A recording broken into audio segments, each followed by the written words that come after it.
প্রিয় বন্ধুরা, আমরা সরাসরি মোবাইল স্ক্রিনে চলে আসলাম। আপনারা এই কাজটি, যে কোনো ছবির ব্যাকগ্রাউন্ড রিমুভের কাজটি আপনি কিন্তু আপনার কম্পিউটার থেকেও খুব সহজে করতে পারেন। তো আমি আমার মোবাইল থেকে দেখাচ্ছি। তো আপনি সরাসরি আপনার মোবাইল থেকে যে কোনো ব্রাউজার ওপেন করে নেবেন।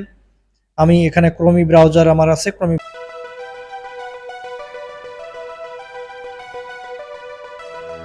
ক্রোম ব্রাউজার দিয়ে আপনাদেরকে দেখাচ্ছি।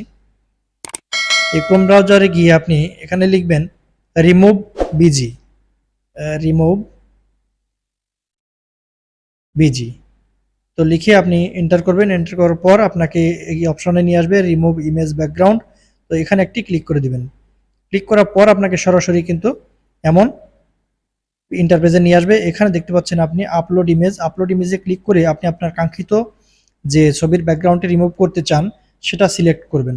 তো চলুন আমরা সরাসরি একটি ছবি সিলেক্ট করি এবং তার ব্যাকগ্রাউন্ড রিমুভ করে দেখাই। এখানে ক্লিক করার পর আপনি আপনার কাঙ্ক্ষিত ছবিটি এখান থেকে সিলেক্ট করে দিবেন। তো দেখতে পাচ্ছেন এখানে আমার অনেকগুলো ফুলের ছবি আছে। এখান থেকে আমি একটি ছবি সিলেক্ট করে দিব। যেমন আমি এই ছবিটা সিলেক্ট করলাম, করে আপনি ডান অপশনে এটা ক্লিক করে দিবেন। তারপর দেখবেন অটোমেটিক আপনার এই ছবির ব্যাকগ্রাউন্ড রিমুভ হয়ে আপনার সামনে চলে আসছে। তো দেখতে পাচ্ছেন অলরেডি আমাদের ছবির ব্যাকগ্রাউন্ড কিন্তু রিমুভ হয়ে গেছে।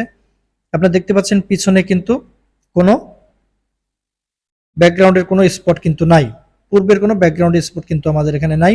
তো আপনি এখান থেকে কি করবেন, যদি কোনো ছবির ব্যাকগ্রাউন্ডে কোনো স্পট থাকে সেক্ষেত্রে সেটাও আপনি রিমুভ করতে পারবেন। কিভাবে? আপনি উপরে দেখতে পাচ্ছেন এডিট অপশন একটি ক্লিক করে দিবেন।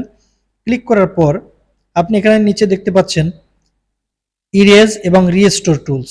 তো এখান থেকে আপনি ইরেজ টুলটাকে সিলেক্ট করবেন। সিলেক্ট করে যে কোনো ছবির যদি কোনো জায়গায় কোনো স্পট থাকে সেখানে এই আঙ্গুল দিয়ে টান দিবেন। দেখতে পাচ্ছেন একটি আঙ্গুল চিহ্ন, এটা দিয়ে আপনার ব্যাকগ্রাউন্ডের যে কোনো স্পট আপনি রিমুভ করতে পারবেন। তাছাড়া এই টুলসের যে সাইজটা আপনি বড়ও করতে পারবেন, ছোটও করতে পারবেন। নিচে দেখতে পাচ্ছেন ব্রাশের সাইজ দেওয়া আছে, ছোট বড় করতে পারবেন। তো আমি এখান থেকে একটি দেখাই, আমি ফুলের উপর দিয়ে টান দিলাম, দেখতে পাচ্ছেন এই দাগ হয়ে আসছে।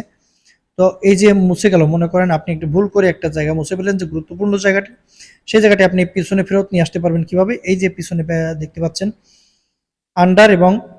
আন্ডো এবং রিডো দুইটি বাটন আছে, এখানে আন্ডোতে ক্লিক করবেন, আপনার ওটি মুছে যাবে। তো আমরা এখান থেকে বেরিয়ে যাচ্ছি। বেরিয়ে যাওয়ার পর আমাদের এই যে ছবিটি, কাঙ্ক্ষিত ছবিটি যেটির ব্যাকগ্রাউন্ড আমি রিমুভ করলাম, এটা কিভাবে আমরা ডাউনলোড করব? খুব সহজে দেখতে পাচ্ছেন নিচে ডাউনলোড অপশন আছে। তো আমি এই ডাউনলোড অপশনে একটি ক্লিক করে দেবো। ক্লিক করার পর অটোমেটিক এটা কিন্তু আপনার গ্যালারিতে গিয়ে সেভ হয়ে যাবে। তো চলুন আমরা গ্যালারিতে গিয়ে দেখি আমাদের ছবিটি ডাউনলোড হলো কিনা। তো আমি আমি আমি গ্যালারিতে প্রবেশ করতেছি। গ্যালারিতে আসার পর দেখতে পাচ্ছেন এই যে ডাউনলোড, এখানে দেখতে পাবো আমাদের সেই কাঙ্ক্ষিত ছবিটি, এই যে ব্যাকগ্রাউন্ড রিমুভ হয়ে আসছে। তো কিছুক্ষণ অপেক্ষা করেন, দেখেন পিছনেটা কালো হয়ে যাবে, ব্যাকগ্রাউন্ডের অপশনটা, এই যে পিছনের ব্যাকগ্রাউন্ডটা কালো হয়ে গেছে, তার মানে পিছনের ব্যাকগ্রাউন্ড রিমুভ হয়ে গেছে। আমাদের ভিডিওটি যদি আপনাদের ভালো লেগে থাকে, পছন্দ হয়ে থাকে, এমন আরো নিত্য নতুন ভিডিও যদি আপনারা পেতে চান, অবশ্যই আমাদের চ্যানেলটি সাবস্ক্রাইব করে পাশে থাকা নোটিফিকেশন বেল আইকনটি প্রেস করে অল করে দিবেন। তো আজকের মতো এ পর্যন্তই। পরবর্তী কোনো নতুন ভিডিও নিয়ে হাজির হয়ে যাব আপনাদের মাঝে। সে পর্যন্ত ভালো থাকবেন, সুস্থ থাকবেন। আল্লাহ হাফেজ।